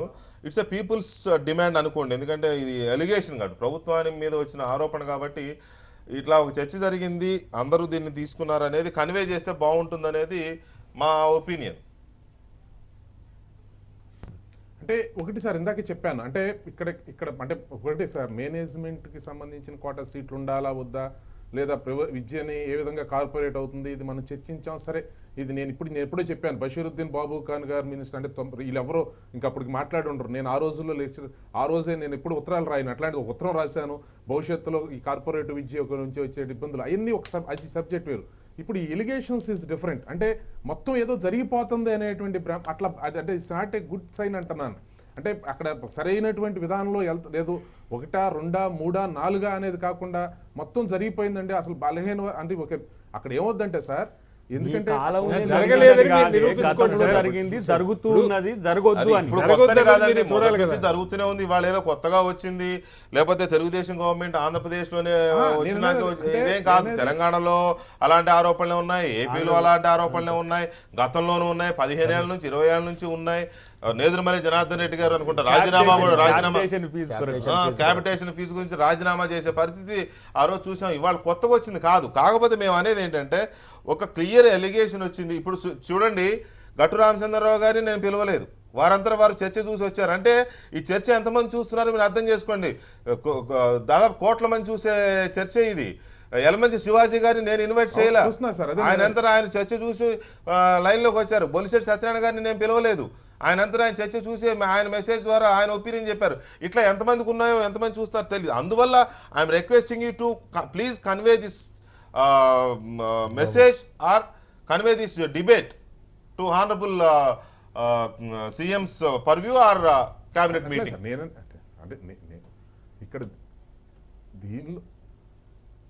దీనిలో ఒకటి సార్, 371D ఒకటి, ఈ ఎన్సీసీ దీని పేరేంటి స్పోర్ట్స్ సర్టిఫికేట్స్ ఒకటి, లేదంటే వీటికి సంబంధించినవి కొన్ని వస్తా ఉన్నాయి సార్ ఆ నిబంధనలు. వాటికి సంబంధించిన నేను అనేది ఇదే కాదు, బయట కూడా నేను అది గమనంలో చూశాను. బట్ అంటే ఇట్లా overall allegation I'm not going to accept, that is not a correct అంటాను. ఇచ్చేందుకు అంటే ఇప్పుడు జరగటం లేదు, లేదంటే allegation అమ్ముకో చేసిన సీట్లకి ప్రైవేట్ మేనేజ్మెంట్ కళాశాలలు అమ్ముకోవటం లేదా, డబ్బులు తీసుకోవటం లేదా అంటే ఎందుకు తీసుకోవటం లేదు, దాన్ని నేనేమి ఇప్పుడు ఇది మీరు అన్నట్టు ఈ సంవత్సరం మొదలెట్టలేదు, ఎన్నో సంవత్సరాల నుంచి జరుగుతున్నటువంటి ప్రక్రియ, నేను దాని గురించి కాదంటలేదు. But it is necessary or not, లేదంటే అది వేరు సంగతి. ఆ కాలేజీలు నడవటం నేను అది కూడా మాట్లాడా చాలా సార్లు. అది కూడా ఎందుకంటే 15% కూడా ఇచ్చేయచ్చు కదా అంటే, వాళ్ళు మా కాలేజీలు నడవాలి కదా, కాలేజీలు ఎలా నడుస్తాయి, కనీసం ఫీజులు సరే మేము ఇది 10,000 రూపాయల ఫీజు రావట్లేదు అని చెప్పి చెప్తా ఉంటారు 60%. ఓకే రామకృష్ణ గారు, మనం ఇంకొక టాపిక్లోకి వెళ్దాము. ఇక్కడ శ్రీనివాస్ గారు, ఈ కొత్త జిల్లాల ఏర్పాటు అనే దాన్ని ఎవరు తప్పు పట్టడంలే, అవసరం లేదని కూడా అనడం లేదు. ఎందుకంటే మన దగ్గర మొదటి నుంచి కూడా పెద్ద పెద్ద జిల్లాలు ఉన్నాయి. కొన్ని రాష్ట్రాల్లో పోల్చుకుంటే మన దగ్గర తాలూకాలంత లేవు, అక్కడ జిల్లాలు కదా. దాన్ని ఎవరు కాదనడం, కాకపోతే అది శాస్త్రీయంగా జరగలేదు అనేది కొన్ని వర్గాల అభిప్రాయం. మనం ఎలాగైతే మన ప్రాంతం మనకు ముఖ్యం, మన తెలంగాణ మనకు ముఖ్యం అని ఎట్లా అనుకున్నారో ఆ రోజు తెలంగాణ ప్రజలు, ఈ రోజు కూడా నా ఊరో లేదా నా ప్రాంతం జిల్లా కావాలని కోరుకోవడంలో తప్పేం లేదు. మనం నేర్పిందే కదా ఈ ప్రాంతీయ అభిమానాలు కానీ, లేకపోతే ఈ ఉద్యమాలు కానీ, లేకపోతే ఈ ప్రశ్నించడం కానీ, నిలదీయడం కానీ. మామూలుగా తెలంగాణ బ్లడ్లోనే ఆ పర్సంటేజ్ ఎక్కువ ఉంటుంది. తెలంగాణ మూవ్మెంట్తో అది కాస్త మనమే, కేసీఆర్ గారు మనం అందరం కలిసే కదా ఎక్కువ చేసాం. అలా ఇవాళ ప్రశ్నించిన ప్రతి వాడిని అడ్డుకోవడం సరికాదు. మీరు అభివృద్ధి నిరోధకులు. ఏకంగా నిన్న తలసా శ్రీనివాస్ యాదవ్ గారు అయితే మరి ఆయన అభిమానమో, కేసీఆర్ గారి మీద అభిమానమో, లేకపోతే రేసులో ముందుండాలని అర్థం కలిగిన కానీ ఏకవచనంతో సంబోధిస్తే ఊరుకోం, అడ్డుపడితే జైలుకు పంపిస్తాం. తప్పకుండా కదా, కేసీఆర్ లాంటి మహా వ్యక్తిని ఆ రకంగా వ్యక్తిగతంగా సంపాదించడం, కేసీఆర్ లాంటి ఒక జాతి విముక్తి కోసం పోరాడినటువంటి నాయకుడిని వ్యక్తిగతంగా సంబోధించడం మీద మాట్లాడారు వారు మంత్రివర్యులు. శ్రీనివాస్ యాదవ్ గారు మంత్రివర్యులు వారు కేసీఆర్ గారిని కాసేపు పక్కన పెడదాం. ఒకవేళ మనం ఎవరినైనా అంటే అట్లా మనం కదా, అన్నప్పుడు మనం మాట్లాడాలి. అదే శ్రీనివాస్ యాదవ్ గారు అన్నయ్య ఉన్నప్పుడు శ్రీనివాస్ యాదవ్ నేను అన్నదైతే నేను వినలేదు. అన్నదేదన్నా ఉంటే కేసీఆర్ గారిని హైదరాబాద్ రాకుండా రియలైజ్ అయినాడు కదా ఆయన, రియలైజ్ అయిపోయి అనొద్దు అని అంటే అయిపోతుందా? డెఫినెట్ గా. ఇప్పుడు ఎన్టీ రామారావు లాంటి మహానుభావుడు కేసీఆర్ గారికి గురువుతో సమానం కదా ఎన్టీఆర్ గారు. అలాంటి ఎన్టీఆర్ ని ఎన్టీ ఓడు అంటారు. నేనేమంటున్నా, అండి దానికి ఏదో ఏ శ్వాసలో చేరితే గాలి గంధర్వ మగునో టిఆర్ఎస్ లోకి వచ్చి వాళ్ళు సరే అది కొంచెం ఎక్కువైంది సార్. గాలి గంధర్వం అవుతుంది, సావాసం బట్టి ఉంటుంది కదా, సావాస దోషం ఉంటుంది. ఒక 6 నెలలు నేను మీతో మనం ఇద్దరం సావాసం చేస్తే కొన్ని ఎంతో కొంత నాకు వస్తాయి, మీకు వస్తాయి. పర్లేదు కానీ రైట్. ఇక్కడ కొత్త జిల్లాలను అడ్డుకోవడం సరికాదు అనేది చాలా గట్టిగా చెప్తా ఉన్నారు హరీష్ రావు గారు అన్నారు. అంటే ఒకటి అడ్డుకోవడం సరికాదు అది ఇదని అంటే ఇప్పుడు అడ్డుకోబట్టే కదా హనుమకొండ విషయంలో రీథింకింగ్ మొదలైంది. ఎందుకంటే అక్కడ అది శాస్త్రీయంగా జరగలేదు, అది పద్ధతి కాదని అక్కడ పెద్ద ఎత్తున ఉద్యమం రాబట్టే ప్రభుత్వం రీథింక్ చేస్తుంది. అట్లాగే జనగామ విషయంలో ఉంది. సరే మేడారం సమ్మక్క సారక్క ఉద్యమ కాలంలో ఇచ్చిన హామీని పక్కన పెట్టినా కూడా ప్రజలు అడిగినా కూడా దాన్ని పట్టించుకోవట్లేదు అనుకోండి. అడిగారు అక్కడ ప్రజలు చాలా పెద్ద ఎత్తున అడుగుతారు. ఉద్యమ కాలంలో ఇచ్చిన హామీ అది సమ్మక్క జిల్లా ఏర్పాటు. ఇవాళ ఏమైంది, సమ్మక్క అనే పేరే లేకుండా చేశారు. సరే దేవతలు అది వేరే విషయం అనుకోండి. ఇక్కడ ఇటు చూస్తే గద్వాల అడిగితే నువ్వు ఆమెను ఏమన్నారు, నువ్వు బొమ్మాలివి నువ్వు అని కవిత గారు ఆమెనంటే, అయితే మీ నాన్న పశుపతి అని ఆవిడ కౌంటర్. సో ఇవన్నీ బాగలేదు. పక్కన హీరోయిన్ పేరు ఆమె అంటే దాంట్లో విలన్ పేరు మా నాయకునికి సూచించింది ఆమె. బొమ్మాలి అనేది హీరోయిన్ పేరు కాదు, హీరోయిన్ పేరు జయజమ్మ. సరే ఓకే, దాంట్లో ఆ రాజకీయాల్లో నేను బోధించుకోలేదు. ఒకటి ఇక్కడ జిల్లాల గురించి ఒక పెద్దది ఇది ఇప్పటికిప్పుడు ఒకసారి ఇప్పుడు నిర్ణయం జరిగిందంటే తరతరాల పాటు జిల్లాలు అలా ఉండిపోతాయి. సో ఈ జరుగుతున్నప్పుడు అందరి ఒపీనియన్స్ ఒక శాస్త్రీయత లేకుండా చేయడం అనేది ఇబ్బంది అవుతుంది అనేదే అందరి ఒపీనియన్. ఇక్కడ మీరు గమనించాల్సింది ఎవరు కొత్త జిల్లాలు వద్దనడం, కాకపోతే వాటిని ఏర్పాటు చేయడంలో ఉన్న అభిప్రాయాలు మాత్రం మీరు పరిగణలో తీసుకోవట్లేదు అనేది అందరి బాధ. ఎస్, మీకు అన్ని తెలుసు, అయినా కొన్ని డిమాండ్స్ వస్తున్నాయి కాబట్టి వాటిని స్పృశిస్తున్నారు అంతే తప్ప ఇక్కడ ఏంటంటే క్యాబినెట్లో కానీ మంత్రివర్గంలో కానీ అఖిలపక్షంలో కానీ ఆ రోజు చర్చించినప్పుడు అఖిలపక్షం సూచన చేయలేదు ఈ ప్రాంతాల మీద ఉన్నటువంటి నాయకులు పార్టిసిపేట్ చేసినప్పుడు. ఆ తర్వాత వచ్చి బయటకు వచ్చి మళ్ళీ పాలిటిక్స్ చేస్తామన్న దగ్గరనే ఇక్కడ సమస్య వస్తుంది. రెండో విషయం ఏంటంటే ఇక్కడ మనం అంటే మీరు డీసెంట్రలైజేషన్ ఇంకో 2 అఖిల పక్షాలు పెడతామన్నారు కదా, పెట్టకముందే మ్యాప్లు రిలీజ్ అయిపోయినాయి. లేదు, నోటిఫికేషన్ డ్రాఫ్ట్ నోటిఫికేషన్ వచ్చింది, దాని మీద ఒపీనియన్స్ maps కూడా వచ్చాయి. దాని మీద వచ్చిన తర్వాత అధికారులు కొంతవరకు ఎక్సర్సైజ్ చేస్తారు కదా. ఓకే, అంతవరకు నేనేమంటున్నా, మ్యాప్లు కూడా ఇచ్చేసారు. ఏది అక్కడ ఒకటి సిస్టమ్ ఎలా ఉంటుందంటే వీకే గారు, మనకు రిప్రజెంటేషన్స్ వస్తాయి, వచ్చిన తర్వాత గవర్నమెంట్ స్పందిస్తుంది ఫస్ట్. ఆ తర్వాత రిప్రజెంటేషన్ వచ్చిన తర్వాత మళ్ళీ పొలిటికల్గానే స్పందన ఉండదు. అధికారులు మళ్ళీ దాని మీద ఎక్సర్సైజ్ చేస్తారు, దాన్ని నివేదిస్తారు ముఖ్యమంత్రి గారికి. ఆ తర్వాత ఫైనల్ ఇది వచ్చినప్పుడు మనం ఆలోచించాలి. రెండోది, ఇప్పుడు అడుగుతున్న డిమాండ్లు మేజర్గా ఒక 3-4 వస్తున్నాయండి. ఆ రకంగా సిరిసిల్లలు అడుగుతున్నారు. సరే, ముఖ్యమంత్రి గారు మనకు కేటీఆర్ గారు అడుగుతున్నారు కాబట్టి ఇచ్చేద్దామా, లేకపోతే అరుణ గారు అడుగుతున్నారు కాబట్టి ఇచ్చేద్దామా? సిరిసిల్ల ప్రాంత వాసులు అడిగారు, చెప్తున్న ప్రాంతవాసులు మనం కేటీఆర్ గారు అడగలేదు. ఇక్కడ రాజకీయాలే ఉంటే కనుక మరి మాకు ఈజీగా మా నాయకులు ఆయనకి అడిగే దగ్గర జనగాంలో మా నాయకులే ఉన్నారుగా, మా పార్టీ ఉంది కదా, మరి అక్కడ కూడా మేము ఇవ్వచ్చు కదా. సో వీరు ఏ రకంగా క్రియేట్ చేస్తున్నారంటే, నేను నిన్న మాట్లాడిన ధర్నాలో నా ప్రాంతం కాబట్టి నేను ముఖ్యమంత్రి గారిని నేను ఇష్టమున్న రీతిలో మాట్లాడుతున్నాను కాబట్టి నాకు ఇవ్వట్లేదు అని ఆమె మాట్లాడుతుంది. దాని గురించి ఉంటుందండి, అంటే ఆ వ్యక్తిగతంగా ఆ రకంగా సంబోధించుకోవచ్చా? ప్రాంతాల్లో ఒక శాస్త్రీయబద్ధంగా మీరు అన్నట్టుగా ఒక గైడ్ లైన్స్ ఉంటాయి. మనం చట్టం కూడా చెప్పాం, గతంలో ఉన్నటువంటి 1976 అది చట్టం ప్రకారం 1974 అనుకుంటా, ఆ చట్టం ప్రకారం మనం చేస్తూ ఉన్నాం. అఖిలపక్ష మీటింగ్ పెట్టినాం. అఖిలపక్ష మీటింగే బెటరేమో అనుకొని అపనమ్మకం ఉన్నటువంటి స్థితిలో మనం అఖిలపక్షాన్ని పిలిచినాం. అందులో ఎక్కడ కూడా ఈ డిమాండ్ రాలేదు గద్వాల గురించి. ఈరోజు ఎన్టీ రామారావు ఆ రోజు చేసినటువంటి మాండలిక ఏదైతే చేశారో అది డీసెంట్రలైజేషన్ ఆఫ్ పవర్ ఎంత చక్కగా ఈ రోజు వర్క్ చేస్తా ఉందండి. దాన్ని అప్రిషియేట్ ఆ చేద్దాం. రోజున కూడా చిన్న చిన్న ఇవి వచ్చినా కూడా ఇంకోటి, మీరు అడిగిన దాంట్లో ఇంకోటి, వెస్ట్ వెస్ట్ బెంగాల్ ఇంకొక రాష్ట్రం తప్ప ఈ దేశంలో ప్రతి రాష్ట్రంలో కూడా జిల్లాల విభజన జరిగింది. మనదొక్కటే లేట్. చేయొద్దని అనడం లేదు కదా, మీరు పాయింట్ అర్థం చేసుకోవాలి. నేను అడిగిన మీరు అన్నదానికి శాస్త్రీయత, కొన్ని డిమాండ్స్ ఆయా రావడం ప్రాంతాల సహజం. డిమాండ్లు వాటిని కనీసం రెండోది అర్థం చేసే ఏమన్నారంటే, మీరు దయచేసి తెలంగాణ- అర్థం చేసుకోవాల్సింది మీరు అన్నది. అన్ని ప్రాంతాల నుంచి అభిప్రాయాలు వస్తున్నప్పటికీ అన్ని చేయడం Yes, సాధ్యం yes, కాదు సాధ్యం. ప్రభుత్వానికి కూడా. Demands కానీ వస్తాయి. కనీసం వాటిని అడ్రస్ చేసే ప్రయత్నం కూడా జరగడం లేదు. జన్మతా ఒక ఎదురుదాడి ప్రాంతం- లేకపోతే అడ్డుకోవడం, అడ్డుకుంటున్నారు మీరు అనడము, లేకపోతే పొలిటికల్ ఇవి జరుగుతున్నాయి తప్ప ఇది కాదు, ఇలా జరుగుతుంది, శాస్త్రీయంగా సాధ్యం కావట్లేదు అని అడ్రస్ చేసే ప్రయత్నం జరగడం. ఇప్పుడు మేము ఆమె చేసినటువంటి డిమాండ్ మీద కరుణ గారిని పక్కన పెట్టి ఆమె ఒక్కరినే దృష్టిలో పెట్టుకొని ప్రతిపక్షం మాట్లాడారు. చేసే డిమాండ్ మీదనే స్పందనగా చేయలేం. మనం వ్యక్తిగతమైనటువంటి సంబోధనల మీద మనము కౌంటర్స్ ఇచ్చాం తప్ప ఎక్కడ వ్యక్తిగతంగా కూడా చాలా మంది చాలా మాట్లాడతారు. మాట్లాడతారు. రెండో విషయం ఎవరు ఇక్కడ- తక్కువ మాట్లాడారు చెప్పండి. రెండో విషయం ఇక్కడ జన్మత ఆ ప్రాంతంలో పుట్టినందుకు నా ప్రాంతం ఇది కావాలని కోరుకుంటారు, అది తప్పులేదు. కానీ మనం అది వయబిలిటీ ఉందా లేదా అనేది చూడాలి. తెలంగాణ ఉద్యమానికి, తెలంగాణ రాష్ట్రానికి మనం జిల్లాలకు ముడిపెట్టేది ఏ రకంగా కూడా సమంజసం కాదు. ఎట్లా అవుతుంది? ఒక ప్రాంతము ఎవరి ఊరు వాళ్ళకి ముఖ్యం అవుతుంది. యా. నా రాష్ట్రం అనుకున్నప్పుడు తెలంగాణ అవుతుంది. రాష్ట్రం నా అనేది దేశం viability అనుకున్నప్పుడు నేను అదే భారతదేశం అంటున్నా. రాదనుకుంటారు. ఇప్పుడు దయచేసి ఒకటి శ్రీనివాస్ శ్రీనివాసరావు అర్థం గారు, చేసుకోవాలి. తెలంగాణ నా దేశం రాష్ట్రం అనేది viability దయచేసి ఉంది. అర్థం చేసుకోండి. చిరకాల అర్థం కోరిక. చేసుకోండి. నా దేశం అనుకున్నప్పుడు భారతదేశం అవుతుంది. నా రాష్ట్రం అనుకున్నప్పుడు తెలంగాణ అవుతుంది. నా జిల్లా అనుకున్నప్పుడు ఆ జిల్లా అవుతుంది. నా ఊరు అనుకున్నప్పుడు నా ఊరు అవుతుంది.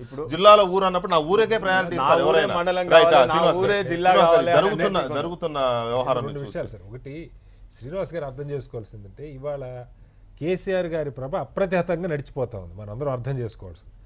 ప్రజలంతా గాలి గంధర్వం అవుతుంది. గాలికి అందరం అవుతుంది. వారి ప్రభ ఒక్క నిమిషం, నేనేమన్నా మంచి ప్రభావం నడుస్తూ ఉంది. మంచిదే చెప్పారు. నేను మంచి మాటే చెప్పిన, నడుస్తుంది ప్రభ. నడుస్తున్నప్పుడు మీరు అందరినీ కలుపుకుపోతున్నారన్న భావన కలిగించడం ద్వారా రాజకీయ నాయకులు ఒక్కళ్ళే కదండి, ఇవాళ అడ్మినిస్ట్రేషన్ ఎక్స్పర్ట్స్ బోర్డు మంది ఉంటారు. మీరు జిల్లాల విభజన ప్రక్రియ అన్న తర్వాత ఒక ముందు ఆలోచన వచ్చిన తర్వాత ఒక పాయింట్ ఏమో అసలు నియోజకవర్గాల పునర్విభజన అయిన తర్వాత జిల్లాలు చేయాలన్నది చాలా మంది ముందు నుంచి చెప్పినటువంటి మాట. ఎందుకంటే అప్పుడు మోర్ క్లారిటీ వస్తుంది. ఎందుకంటే మన చేతిలో ఒక నియోజకవర్గం ఒక జిల్లాలోనే ఉండాలి అనేది నియోజకవర్గాల పునర్విభజన అనేది రాష్ట్ర ప్రభుత్వం చేతిలో ఉండదు, కేంద్ర ప్రభుత్వం ఎలక్షన్ కమిషన్ చేస్తుంది. స్పెసిఫిక్ గా ఈ డేట్ లోపల అవుతుంది అని. నేను చెప్పేది కేంద్ర ప్రభుత్వం మీకు లేదా? వ్యవహార శైలి అది ఏ పక్కన రకంగా పెట్టేది. ఉంది? మీకు లేదా? మేము ప్రతిదీ నమ్మకంతో పోరాడతాం. నేను- వారు కూడా నమ్మకం ఉందనే అది చెప్తున్నారు. కాదు వారు సార్, నేను కూడా. అనేది శ్రీనివాస్ గారు దయచేసి నేనే వాళ్ళు కూడా నమ్మకం ఉంది నేను కాబట్టి చెప్పేది మాట్లాడుతున్నారండి. అది పక్క పెట్టేసి ఓకే అది చేయరన్న నమ్మకం మీకు కలిగింది పక్క పెట్టి జిల్లాల పునర్విభజన చేద్దాం అనుకున్నాను. టీఆర్ఎస్ లేదా నియోజకవర్గాల విభజన జరుగుతుందని ఒక్క నిమిషం, నేను అంటున్నది ఇది చేసే ప్రక్రియ మొదలుపెట్టినప్పుడు దీనికి క్రైటీరియా ఏంటి, జిల్లాల పునర్విభజనకి ఏంటి ప్రాతిపదిక తీసుకుందాం అన్నది ఎప్పుడు పెట్టాలి? మీరు అఖిలపక్ష సమావేశం మీరు కసరత్తు అంతా అయిపోయి ఎక్కడ ఏం బయటికి రాదు. డిసైడ్ ఆ అయిపోయి పేపర్ వాళ్ళు ఈ పేపర్ వాళ్ళు ఒక ముక్క చెప్తే సార్ నన్ను చెప్పలేండి సార్, ఒక్క నిమిషం మీరు మాట్లాడాలి సేపు నేను గమ్ముకున్నా కదా. అరే నన్ను చెప్పలేండి, నేను చెప్పలేండి. మీరు అంటే మీరు చేసిన తీరు శంఖంలో పోస్తే తీర్థం అన్న సంగతి మీకు తెలుసు. కనీసం శంఖంలో ఇలా 2 రాష్ట్రాలు ఇదే కనపడుతుందండి. శంఖంలో పోయటానికి కూడా మనకు ఆహ్వానం వస్తూ ఉంది. ఇప్పుడు పిలిచి కూర్చోబెట్టాం, ఫైనల్గా మీరు ప్రభుత్వం ఎదుర్కొంటే అదే చేస్తారు.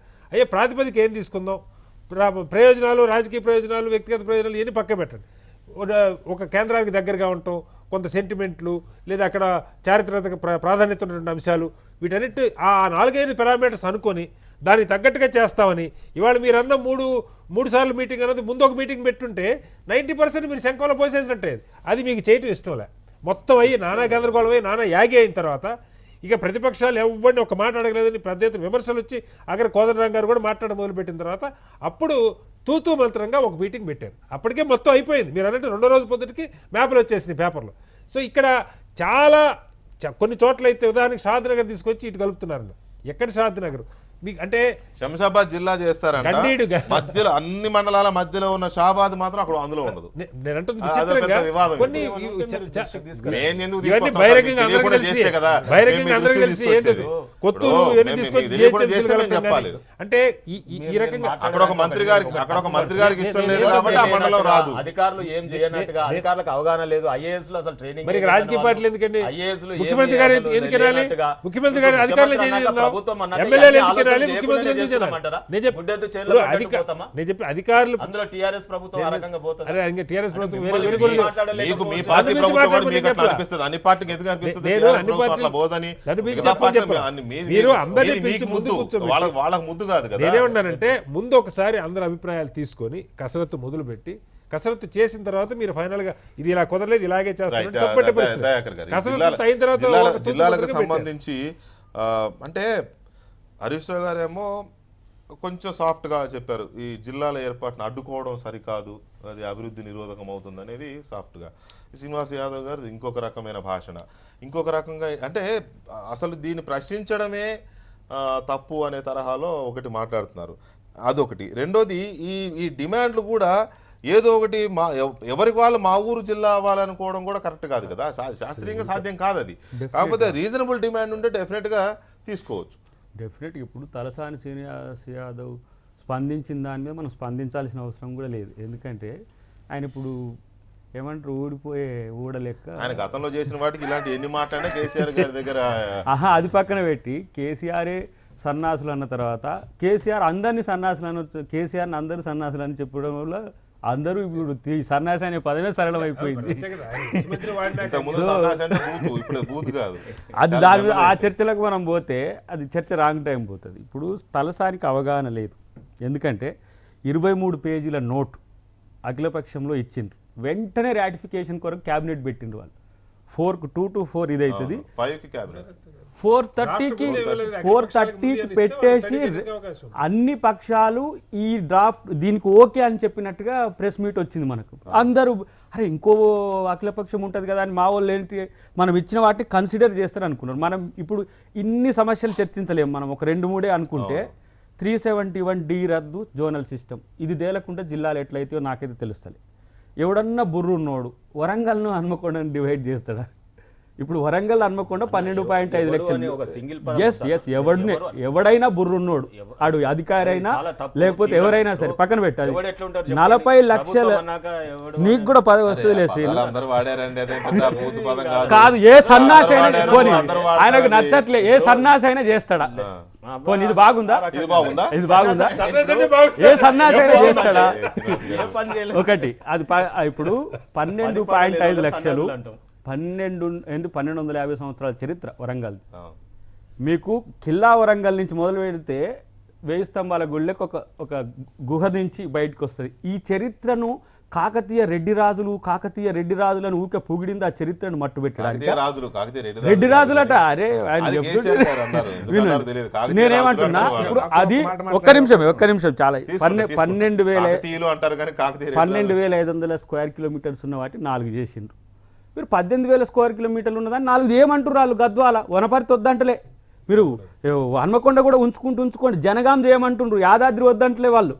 371D అనేది రద్దు కాకుండా జిల్లాలు మారినాయి. ఇప్పుడు వరంగల్ జిల్లాది నల్గొండకు వచ్చింది, అంటే యాదాద్రికి వచ్చింది. ఇలాంటి టెక్నికల్ అంశాలు ఎన్నో కరెక్ట్గా ఉన్నాయి. నల్గొండ జనగామ ఆ సరిహద్దు ప్రాంతం అంతా కూడా పెద్ద కాకతీయ ఆర్చ్ ఉంటుంది. ఏదండి? ఇప్పుడు ఆ ఆర్చ్ని కూలగొట్టాలి. దీనికంటే కూడా ఆగు నువ్వు మాట్లాడినప్పుడు మంచి ఉందో ఎక్కడ ఆగవయ్యా నువ్వు మాట్లాడేటప్పుడు ఇంకా చాలా మంచి టైం ఇచ్చారు. కొంచెం ఈ విమర్శలకు సమాధానం చెప్తే వాళ్ళ ప్రభుత్వానికి తెలుస్తుంది. అన్నిటికంటే ముఖ్యంగా ట్రైబల్ డిస్ట్రిక్ట్స్ అనేది ఒక డిమాండ్ ఉంది. మనకు తెలుసు ఆదిలాబాద్ నుంచి మొదలు పెడితే భద్రాచలం వరకు 71 మండలాల్లో ఒక 6 మండలాలు పోయినాయి, ఆంధ్రాకి పోయినాయి. వీటికి 3 జిల్లాలు కనుక మనం చేస్తే సెంట్రల్ ఫండ్ వస్తుంది 90%. ఇక్కడ ఇప్పుడు మనం 1/70 మీ ఊరికి వచ్చినప్పుడు సమస్య అయింది కదా, పెసా మాకు వాళ్ళు శ్రీనివాసరెడ్డి వాళ్ళంతా కూడా నా వెంటబడి. ఇప్పుడు మైదాన ప్రాంతాన్ని మీరు ఈ ప్రాంతంతో కలిపితే వచ్చే సమస్యలు గోవిందరావుపేటని మనం చూసినాం. ఇలాంటివి కాకుండా ఉండాలంటే మీరు ట్రైబల్ డిస్ట్రిక్ట్ చేస్తే కంపల్సరీ మీకు ట్రైబల్సే మీకు సహకరించే అవకాశం ఉంటుంది.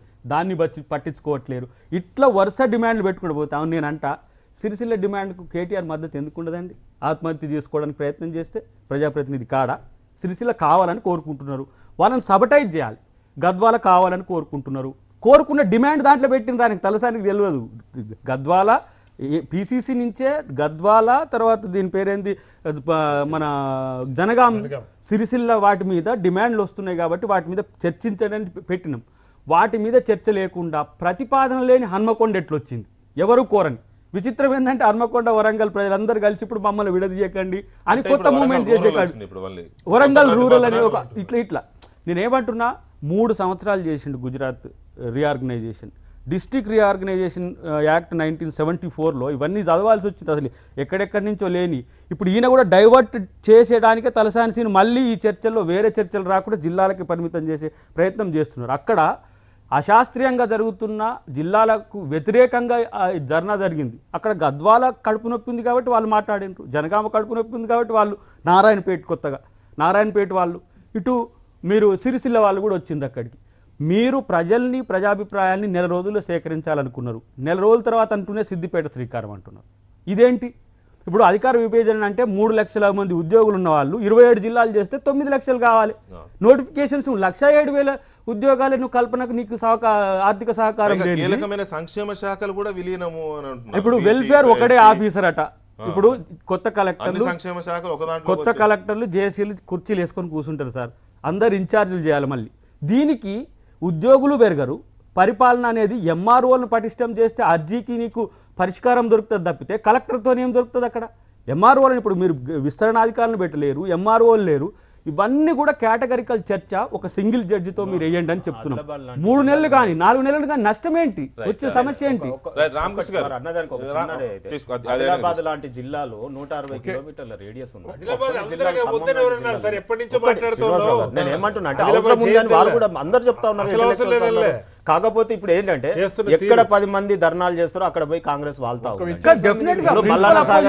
గడబడి ఉంటే అక్కడ జనగాంలో అవసరం లేకుండా ఎవరైనా ధర్నాలో కూర్చుంటే అక్కడ పోయి వాళ్ళ జెండాలు పెట్టుకొని కూర్చోవడం. సో వారు ఉనికి కాపాడుకునే దిశలో మీరు తెలిసన్నారో తెలియకన్నారో కానీ ఒక మాట అన్నారు. ఏమన్నారంటే ఎక్కడ 10 మంది ప్రజలు ధర్నా చేస్తుంటే అక్కడ పార్టీలు పోయి వాళ్తున్నాయి. తెలిసి తెలియక పార్టీలు పోయి వాళ్తారు. ప్రజలు అడుగుతుంటే పార్టీలు పోతున్నాయి కానీ పార్టీలు అడగట్లేదు కాదు కదా. ఒక 10 మంది ప్రభుత్వం మీద వ్యతిరేక భావనతో కూర్చుంటున్నటువంటి ప్రేరేపితమైనటువంటి ఫస్టే వీళ్ళు ప్రేరేపిస్తారు. ఒక 10 మందిని కూర్చోబెట్టి ధర్నా చేయగానే కాంగ్రెస్ జెండా పట్టుకొని అక్కడ పోయి కాంగ్రెస్ పార్టీ ఇంతకుముందు అన్న దాంట్లో మీరు చాలా తక్కువ తీసుకుంటున్నారు. ఎందుకంటే ఈ గడ్డ మీద ఉన్న గొప్ప లక్షణం అదే అంటున్నాను. ఎవడో ఇంతకుముందు అన్న సామెతలో లైటర్ వేలో తీసుకున్నాం మనం. కానీ మనిషి మొత్తం ఇంత పెద్ద బాడీ ఉంటే ఎక్కడైతే పుండు ఉందో అక్కడే ఈగల్లాగా కొరుకుతా ఉన్నారండి. నేను అది మీరు గమనించట్లేదు. ఆ పుండు ఎట్లా మానుతుంది? మీరు పోయి కొరికితే మానదు కదా. గవర్నమెంట్ దాన్ని మాన్పేసి ఆర్గ్యుమెంట్ పెట్టే లోపే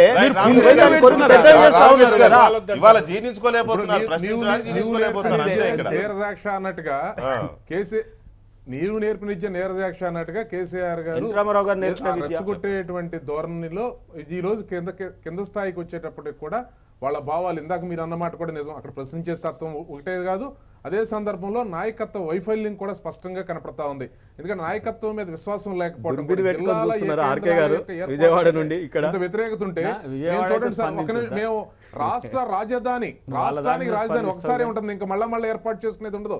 అవసరమైతే జిల్లా కేంద్రాలు ఇంకో 4-5 మాటలు పెంచుకోవచ్చు, కావాలంటే మార్పులు చేసుకోవచ్చు. అటువంటి రాష్ట్ర రాజధానికి రేపు మీరు కూడా చేయబోతున్నారు. ఏకవిధంగా ఏకసారూప్యత, ఏకభావాన్ని తీసుకొచ్చాము, ఏకాభిప్రాయాన్ని ఒకసారి గమనంలో తీసుకోండి. అంటే నాయకత్వం మీద ఉండేటువంటి విశ్వాసానికి ఇది వ్యత్యాసం.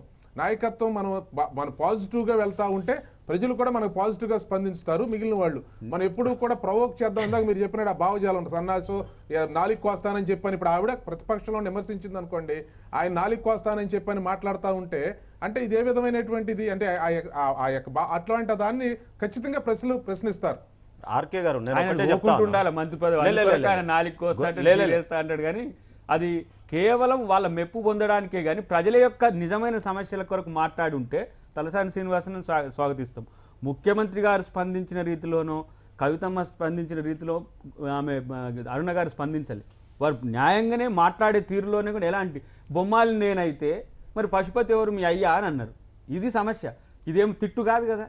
అయినప్పటికి కూడా రెచ్చిపోయి ఆయన ఇప్పుడు నాకు తెలిసి హైదరాబాద్ తర్వాత రీషఫుల్లో హైదరాబాద్లో ఆయన ఉండడనే దాంట్లో కొట్లాడి మళ్ళీ సాధించుకోవాలని ఒక ప్రయత్నం తప్పితే తలసాని పట్టించుకుంటాడు కూడా ఎవరు లేడు. ఆయన పాడి పరిశ్రమ ఏదో తీసుకుంటే మాట్లాడినటువంటి తెలుగుదేశం గురువింద గింజ మేము ఏమంటున్నామంటే ఎన్టీ రామారావు గారిని ఆదర్శంగా తీసుకున్నాం. పవర్ని డీసెంట్రలైజేషన్ ఆఫ్ పవర్ చేస్తూ ఉన్నాం. అడ్మినిస్ట్రేటివ్ లోక్సత్తా గతంలో సమర్థించింది. అడ్మినిస్ట్రేటివ్ ఫ్యాక్టర్లో మనం విభజన ఒకటి ఆర్కే గారు రేపు మీ రాష్ట్రంలో కూడా చేయబోతున్నారనే ఫీలర్స్ కూడా మనం విన్నాము. ఆర్కే గారు మొత్తం దేశమంతా జరిగింది ఈ ప్రక్రియ, ఒక 2-3 రాష్ట్రాలు తప్ప. మీరు రాబోయే కాలంలో ఒకవేళ అక్కడ కూడా జిల్లాల విభజన చేసి అక్కడ కూడా మీరు అన్నదే నిజమే, అక్కడ కూడా జిల్లాల పునర్విభజన చేసి అక్కడ కూడా ప్రజలు అడిగిన దానికి ప్రజల డిమాండ్లకు కనుక ప్రయారిటీ ఇవ్వకపోతే, శాస్త్రీయం చేయకపోతే అక్కడ కూడా ఇలాంటి ప్రశ్నలే వస్తాయి, అక్కడ కూడా ఇలాంటి చర్చలు జరుగుతాయి. ఇక్కడ ఎవరు అతిథులు 24 గంటలు పనిచేసే ముఖ్యమంత్రి 27 గంటలు పనిచేసే ముఖ్యమంత్రి గారు ఉన్నారు. రేపు ఎన్ని జిల్లాలు ఎవరు అతిథులు ఇప్పుడు 26 మీరు 26 అన్నది 27 అయింది కదా, బస్ 26 జిల్లాలు అన్నారు, 24 అన్నారు, 27 అయింది, 6/9 అయింది లక్కీ నెంబరు. ఇంకా 4 పెరుగుతాయేమో ఒకవేళ ఈ డిమాండ్ కూడా పరిష్కరిస్తే, కొంచెం సైంటిఫిక్ గా జరిగితే.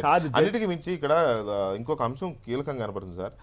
ఇప్పుడు పరిపాలనలో రెవెన్యూ ఇవి ఎంత ముఖ్యమో సంక్షేమం, ఎందుకంటే మన ఎంత వెల్ఫేర్ గవర్నమెంట్స్, మన ఇండియానే వెల్ఫేర్ కంట్రీ. ఈ కంట్రీలో backward welfare, social welfare, SC minority welfare, tribal welfare, ఈ వెల్ఫేర్ అన్నింటినీ కలిపేసి ఒకటే శాఖ కింద చేస్తాము అని అంటే ఆ డిస్బర్స్మెంట్ ఎలా జరుగుతుంది, అడ్మినిస్ట్రేటివ్ డిస్బర్స్మెంట్, ఇది చాలా కీలకమైన కలిపేస్తా ఉంటున్నారు. మీకు నేను ఒక ఎగ్జాంపుల్ చెప్తా.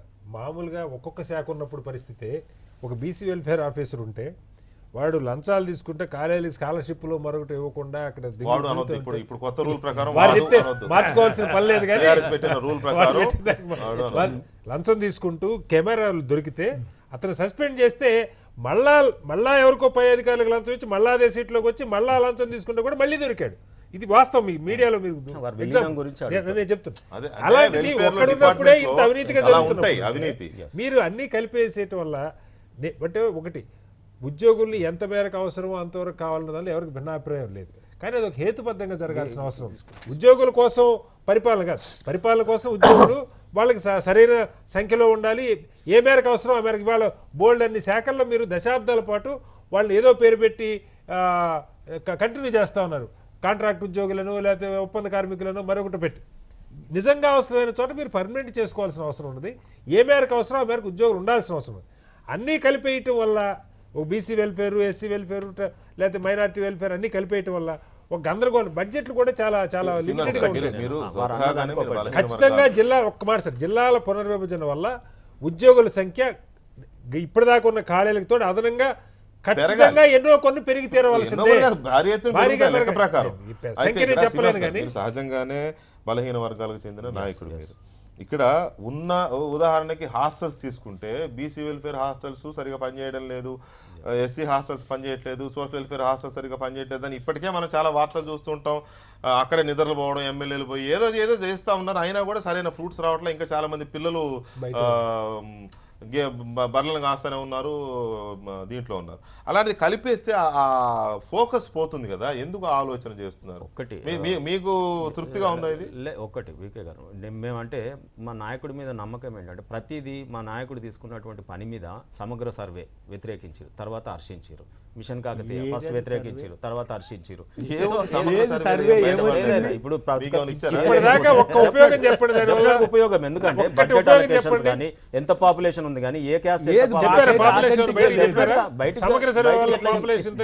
గవర్నమెంట్ దగ్గర చెప్పండి ఏ క్యాస్ట్ ఎంత పాపులేషన్ ఉంది డాటా ఉంది, మీరు టైం ఉపయోగపడితే హైదరాబాద్ గ్రేటర్ హైదరాబాద్ ఎలక్షన్ ఉపయోగపడుతుంది. ఏ రకంగానైనా ఉపయోగపడితే పడ్డట్టే. జరిగింది ఏంటంటే గతంలో కూడా మనం ఆ రోజు మోహన్ కందా గారు బ్రీఫ్ గా మోహన్ కందా గారు శాఖల విలీనము సంక్షేమ అదే చెప్తున్నాను మోహన్ కందా గారు సిఎస్ అదే చెప్తున్నా. ఓకే కదా, ఒకటి వినండి మీరు ఇప్పుడు నన్ను రోడ్లేసి దంచడానికి కాదు కదా చర్చ ప్రజలకు. నేను ఏమంటున్నా, ఆ రోజు మోహన్ కందా గారు సిఎస్ అండి, ఎన్టీ రామారావు గారు కార్పొరేషన్ ఇప్పుడు వారు జేపీ గారు ఉన్నారు,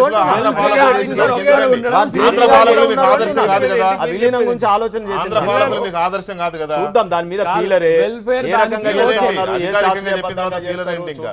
right. Anyway thank you very much Srinivas గారు అండ్ కటా శ్రీనివాస్ గారు అండ్ దయాకర్ గారు, రామకృష్ణ గారు, థ్యాంక్ యూ వెరీ మచ్ చర్చలో పాల్గొన్నందుకు. ఇది ఇవాళ న్యూస్ అనాలిసిస్. మరి కాసేపట్లో బిజినెస్ ప్లస్ ప్రతిభ అందిస్తారు. Thank you.